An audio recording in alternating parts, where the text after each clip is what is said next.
नमस्कार, आमच्या चॅनलवर आपले खूप स्वागत आहे। आज आम्ही बनवणार आहोत दही मिरची, बलराम मिरची, धना पावडर, हळद पावडर, जिरे, आमचूर पावडर, बडीशोप, मीठ, दही, कोथिंबीर, तेल टाकून घेऊ। मिरची घेतलेली ती आपण याच्यामध्ये परतून घेणार आहे चांगली। आपला आधी मिरचीचा कलर पोपटी होता, आता बघा आपण फ्राय करायला लागल्यानंतर कलर चेंज होत चालला, हिरवा कलर येत चाललेला आहे मिरचीला। ते आणि बडीशोप बारीक करून घेणार आहे।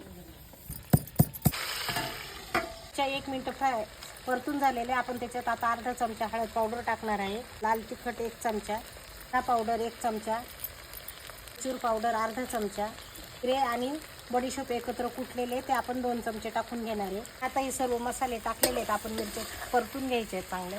ते 1 वाटी पाणी टाकून घ्यायचे मिरच्या शिजण्यासाठी। ते पाणी टाकलेलं होतं ते आटून गेले की झाकण काढून बघून घेऊ। 2 वाटी दही टाकणार आहे आपण।